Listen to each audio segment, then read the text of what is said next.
This is Counsel Cast, part of the Legal Talk Network, and I'm your host, Karin Conroy. When you face a complex case outside your expertise, you bring in a co-counsel for next-level results. When you want to engage, expand, and elevate your firm, you bring in a marketing co-counsel. In this podcast, I bring in marketing experts who each answer one big question to help your firm achieve more. Here's today's guest. Hi guys, I'm Chris Gensheer with Empathy Marketing Group, and I help you grow your personal brand to go from best kept secret to go-to expert in your industry. Chris, thank you for being here. I feel like this is an underrated category of marketing that people, I don't know why, but they kind of look at as a little woo-woo, or they don't quite get it, or so this is going to be great because we can kind of pull back the curtain on this topic.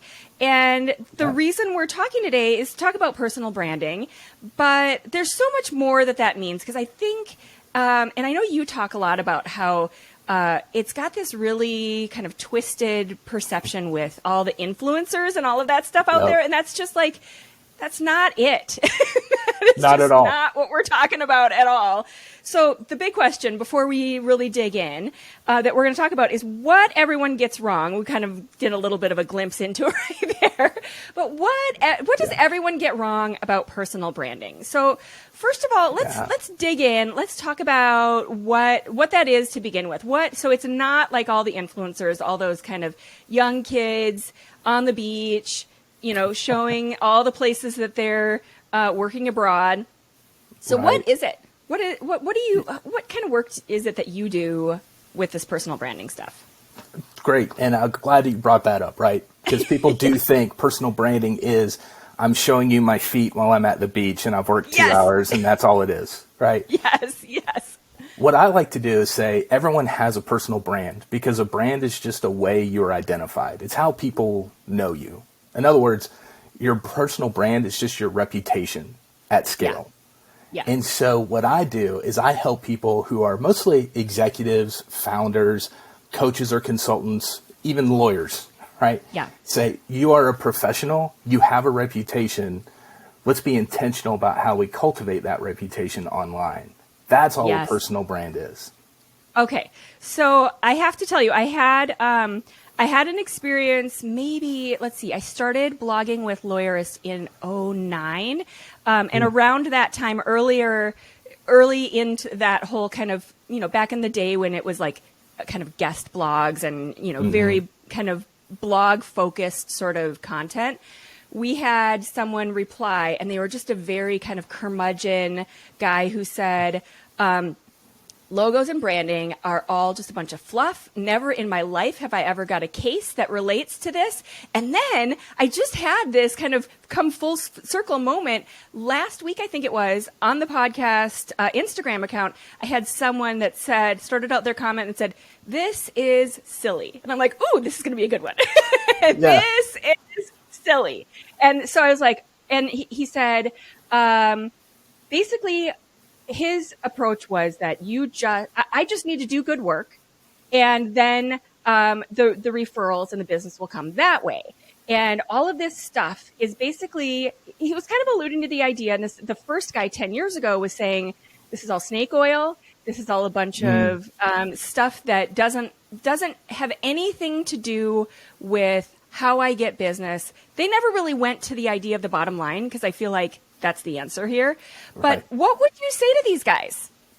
I'd say, by all means, go for word of mouth. Like, you need that. You need the referrals. You need the direct income stream.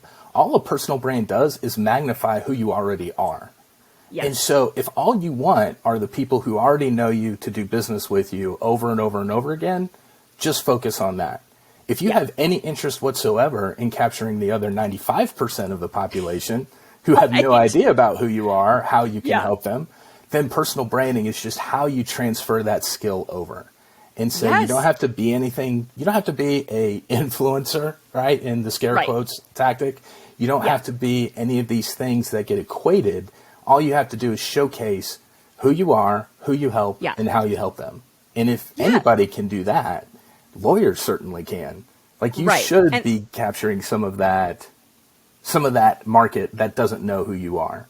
Exactly. So, and sorry to jump over you because I was getting excited about this, but this guy was a criminal defense lawyer. So let's just like walk through this. What's the likelihood, let's hope, that your clients are not repeat clients? Like, of course, there's going to be some people who, that's just the way their life goes and they come back, right. you know, but more likely than not, you're going to have to keep what's the word I'm looking for? Like kind of refreshing and going out and getting fresh new clients all the time.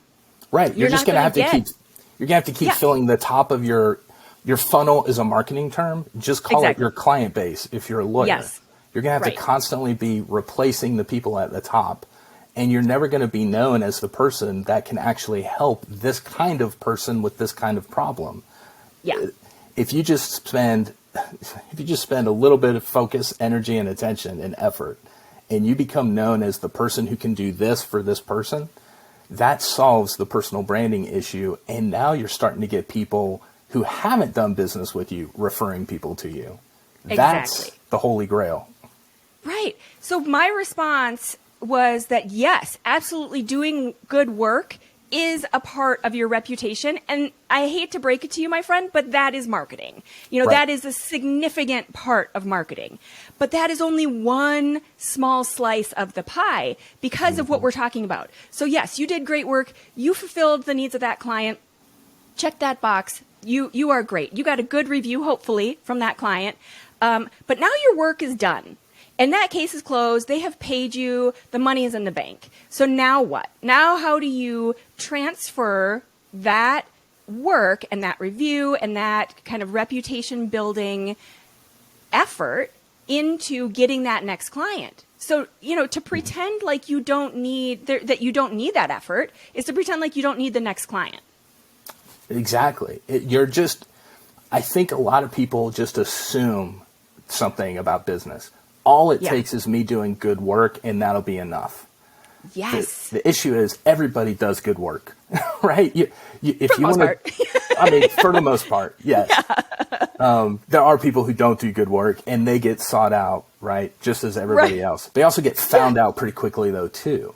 So how do you differentiate yourself from the other 8 out of 10 people that can do what you do and probably do it as good as you do?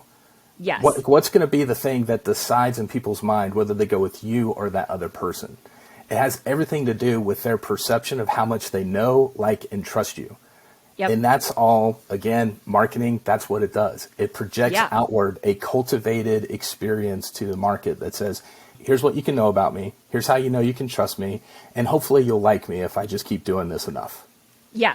And then you will trust me with your issue. Exactly. And once you feel that level of trust, then most of that marketing work is done. Then you can just kind of work them through the process in a systematic way, which is a whole other conversation.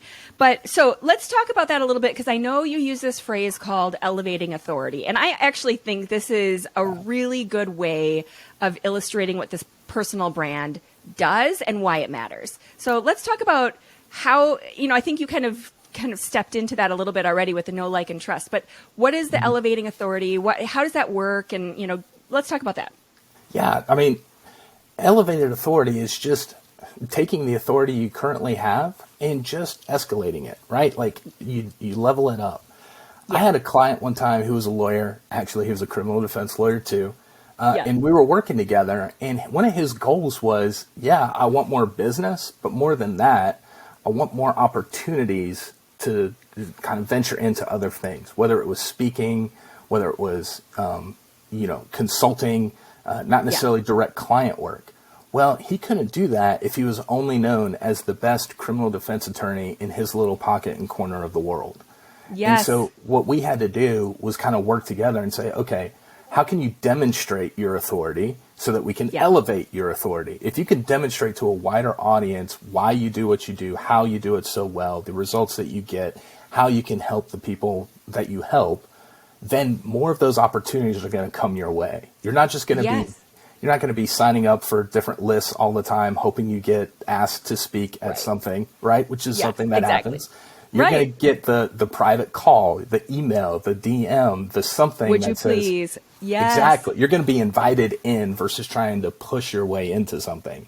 Yes, I think that's a perfect visual of it too, is that all of a sudden it's like, oh, we're rolling out the red carpet for this person instead of, like you were saying, trying to push your way in and like saying, please, I need this attention. Yeah, having a personal brand is what lets your reputation precede you into those rooms, Yes. into those opportunities. Oh, that's so good. Yeah, I love that. Okay, so that explains the why. What's the how? So what are the tactics that you use? Because you were talking about you have to demonstrate your authority. So what are those tactics? What do you typically suggest for people to do that? And I'm glad I'm talking to a bunch of lawyers because I don't know what all the legal ramifications are. But I know when I work with clients, what it looks like is this.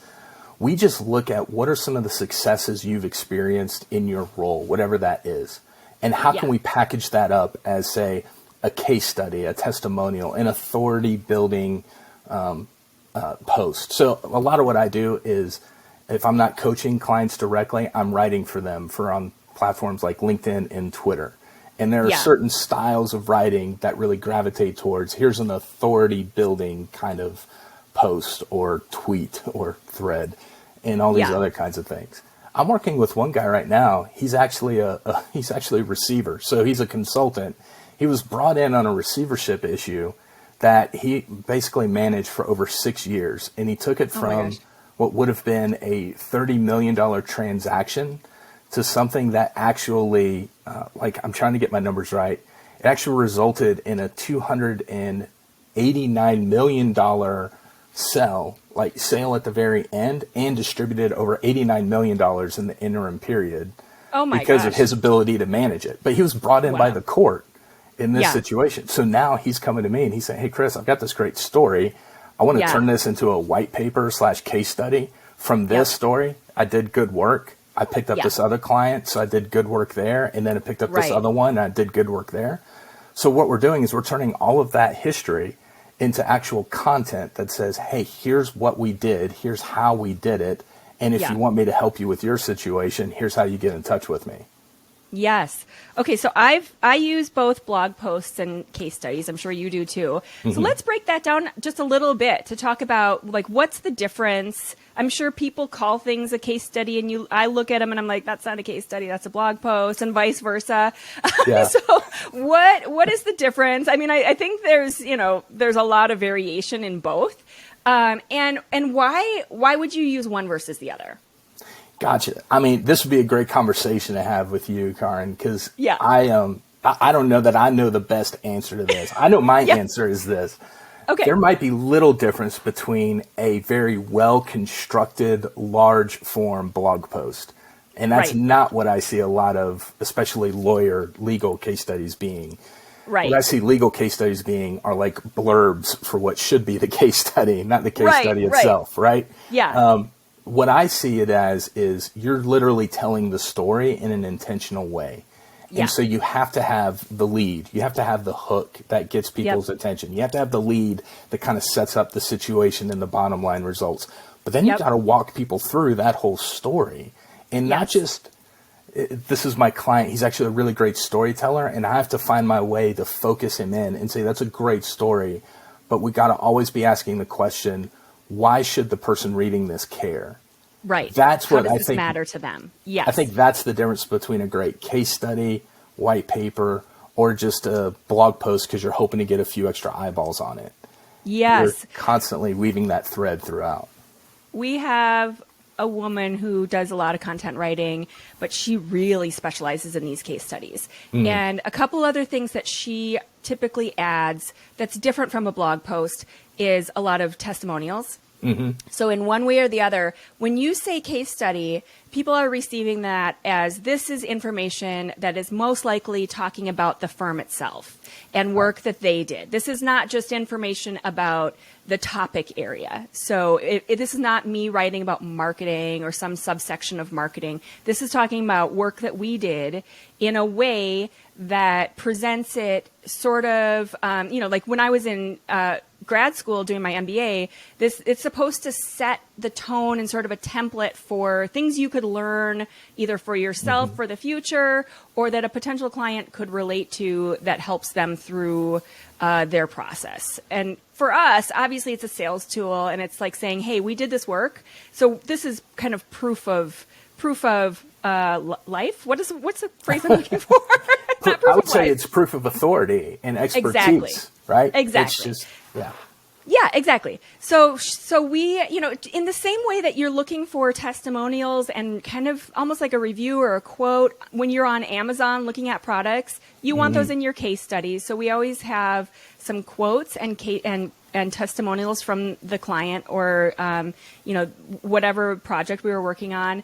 And then we try to use numbers as much as possible that talk about the before and after so that it really looks measurable. Not just looks measurable, it supports basically everything we're saying. So it's like, yeah, we did this thing and here's how and here's what it meant and here's some numbers that support this idea.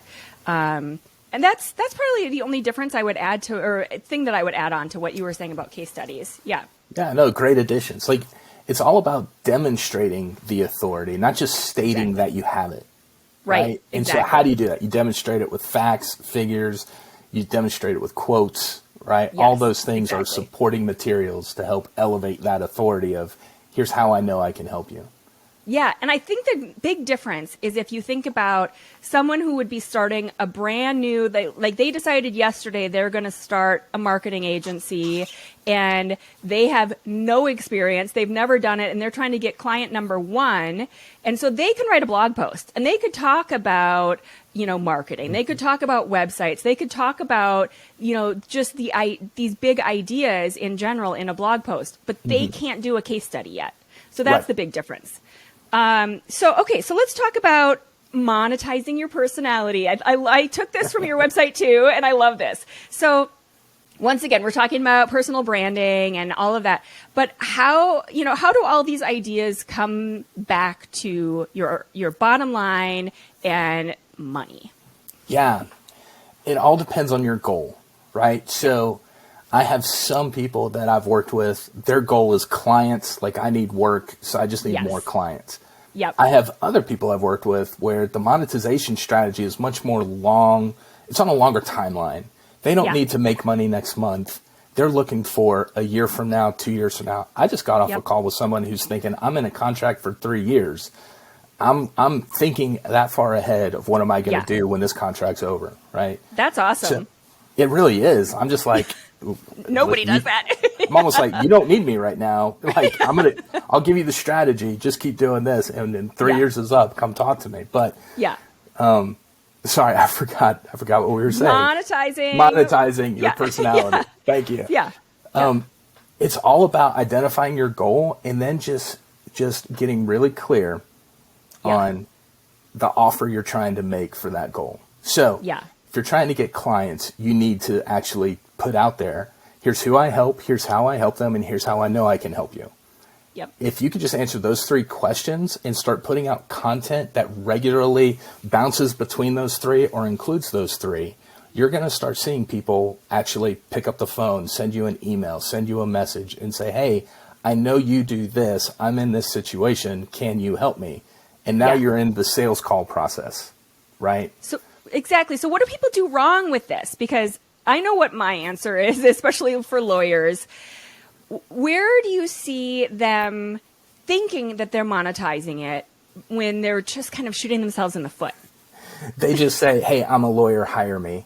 Yes, I went to this law school. That's exactly what I was picturing. I'm so glad you kind of were able to read my mind on that one, because I was exactly picturing when we first start working with an attorney and we will craft their bio page. And this is, I could not even tell you how much time I have talked about bio pages and how important they are. And recently we've got a couple clients and they literally took all the content that we drafted that is up ahead of, like, this is where I went to school and whatever.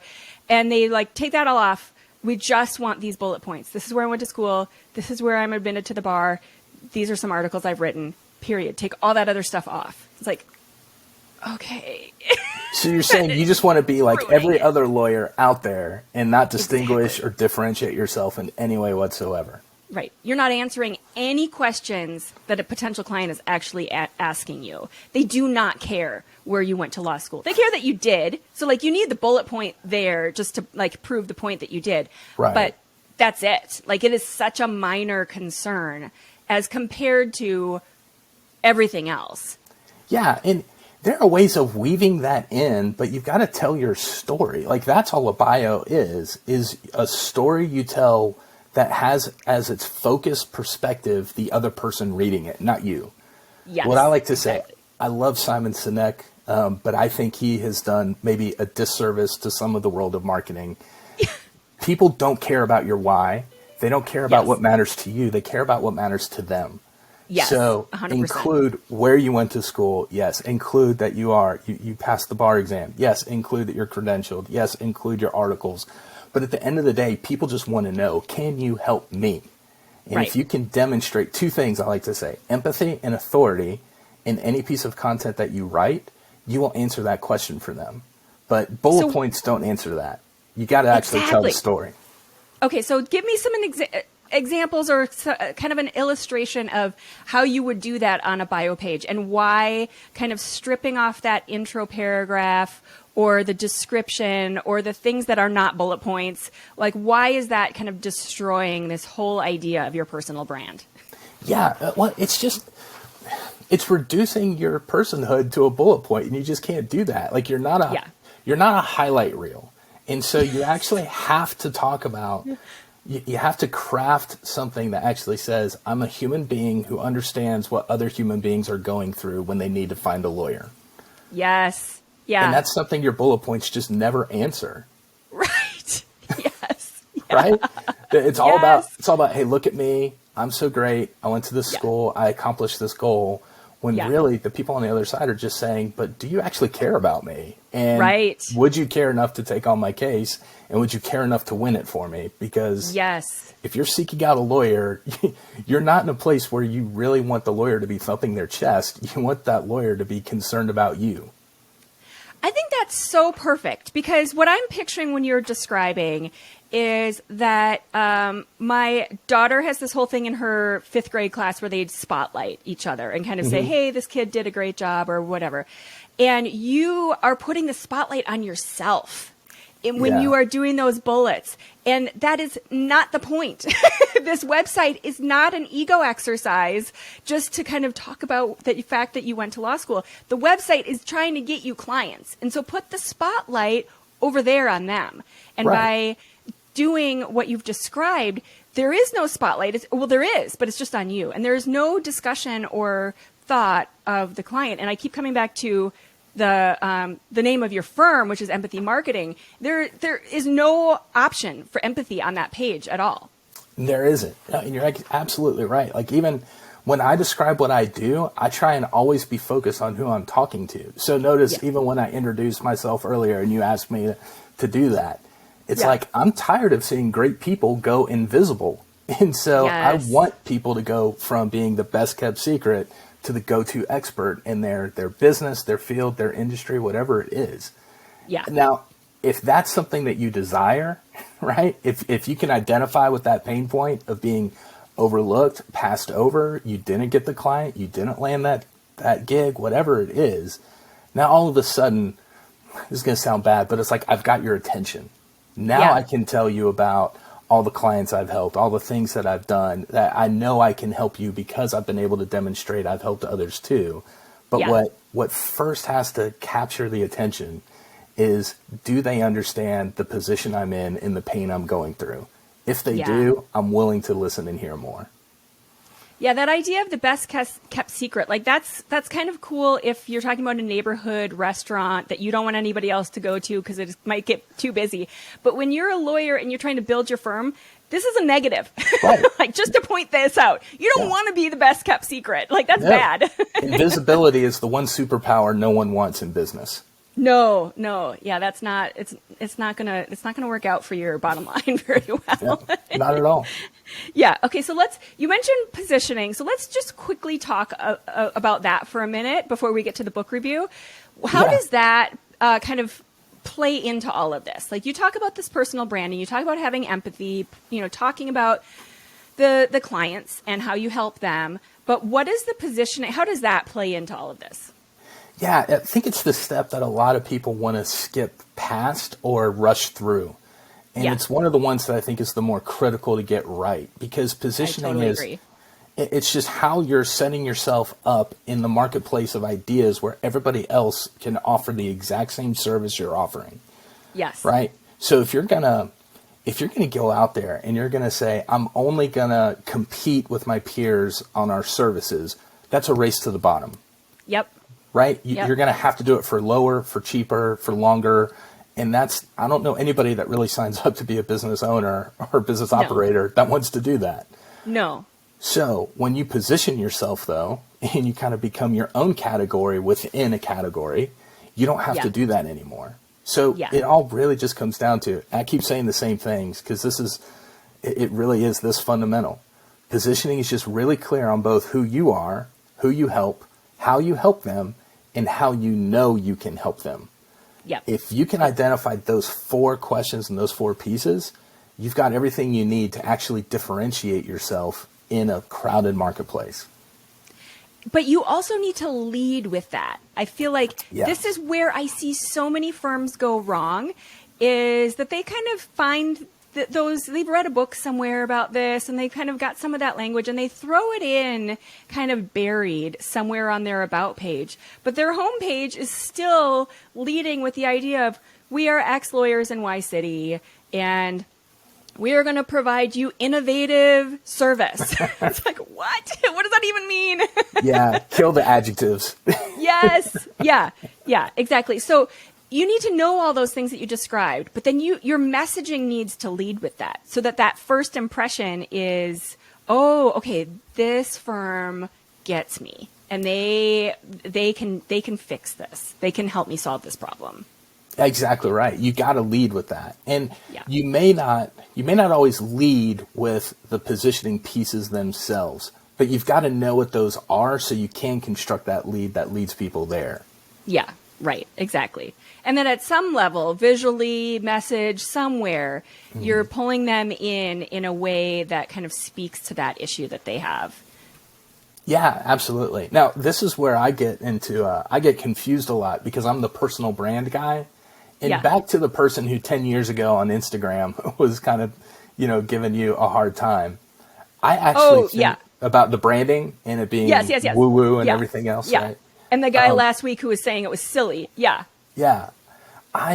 So when I talk about brand, I actually don't talk about logo and I don't really talk about visual identification. Those things are important.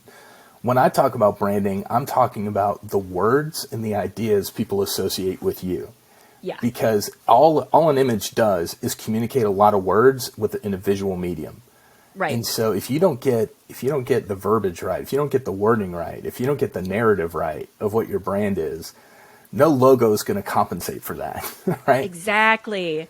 Well, and then the best logos and branding and the visual representation are the visual representation of that message. So the ones that you see that don't have that are just a gavel or a little column or, they're very generic. They're generic because they're not supporting anything. They're not representing that visual. So they're just sort of hollow. They're missing the core meaning behind what they're representing. So, it's this full circle thing that if you don't have that core meaning and message, all of the other pieces are going to fall short, including your website and your logo and all those other pieces that support that. Yeah, absolutely. 100%. Okay, yeah, great. I am all about the design, all about the brand, all about the reputation, but those are all pieces of that marketing piece that support your message and support that positioning. And if you haven't started with that, then it's all just sort of a house of cards. I mean, it really is. I'll tell you where I learned this the hard way. Before I was doing this, I was leading a nonprofit and I went to our board to get approved. We need a new website. I would like $3,000 to get this company to redo our website. Yeah. Come to find out, all they did was take a theme and a template from WordPress that probably cost them a couple $100 and just gave me a well-designed shell. I still had to put in weeks and weeks of work crafting all the words that went on that page, or pages on everything. And it's just like, what I really wish I would have done was paid somebody $3,000 to help me figure out the words that go there and how to construct that message, because I could go buy that theme myself. I can go find somebody to give me a logo. What I need is help getting clear on what is my positioning and how do I position myself different from everyone else around me. Exactly. And that's the difference between strategy and tactics. If you don't have the strategy, all the tactics are just going to be, like we said before, they're just going to be kind of piecemeal and they don't have any meaning and they don't show anything and you're going to wonder why. And it's because you skipped the most crucial part of it. It's like you're just skipping to dessert, and not in a good way. Like you have no nutrients, you have nothing healthy that's going in your body. You're trying to skip ahead to dessert.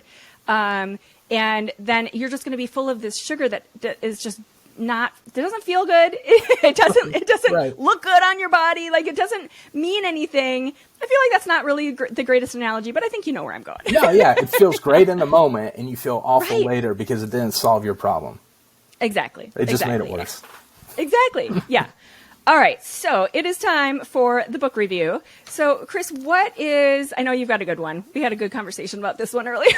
So what's the book that you have to recommend that everyone should pick up? Yeah, so mine is Linchpin by Seth Godin, and it's a book that kind of flies under the radar. It came out, we were talking about this maybe 12 years ago. I think so, like yeah.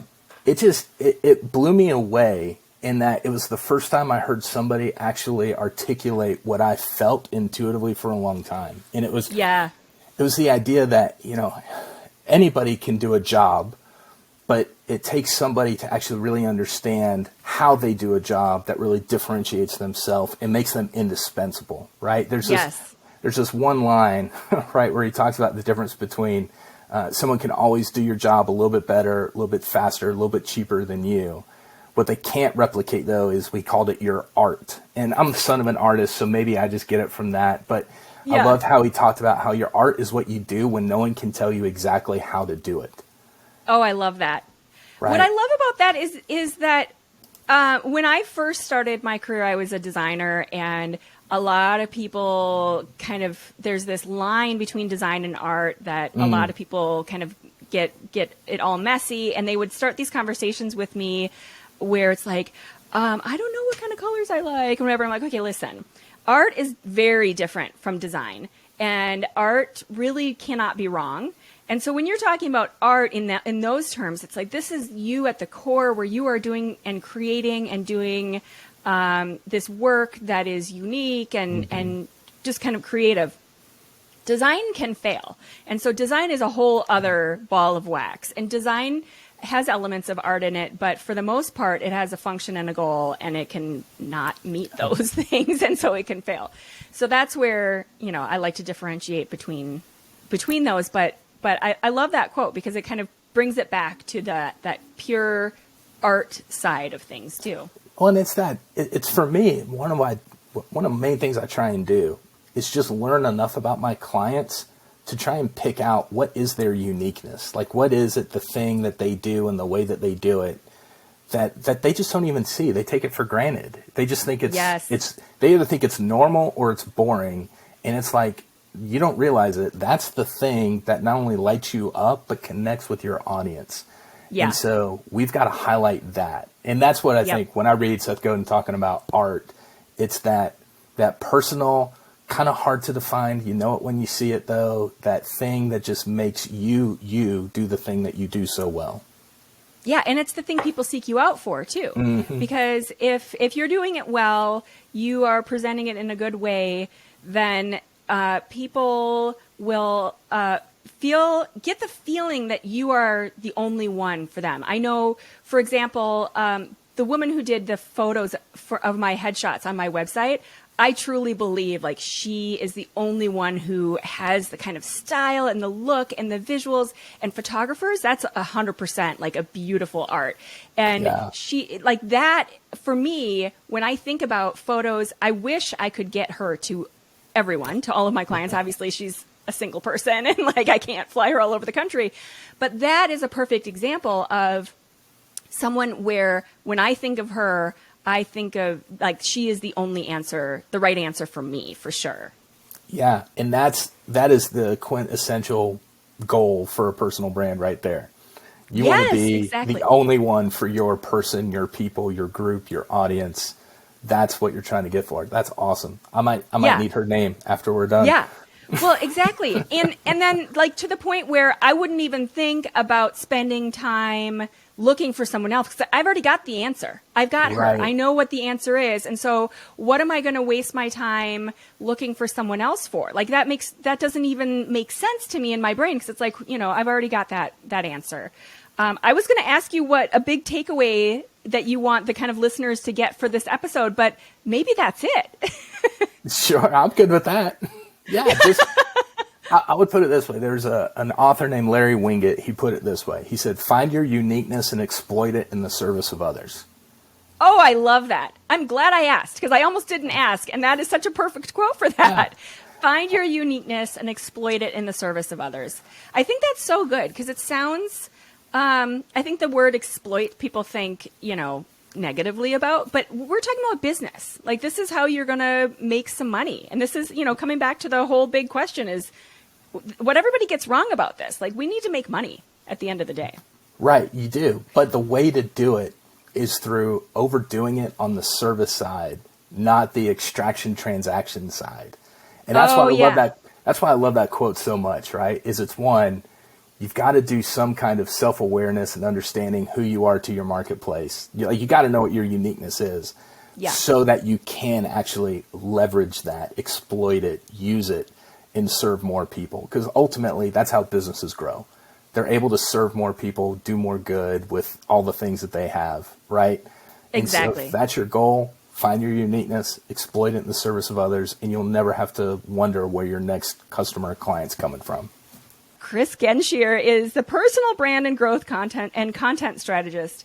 And thank you so much for being here. I feel like this was really important to kind of tie this idea of personal branding, elevating authority, but then tying it to bottom line and how it actually kind of makes you some money.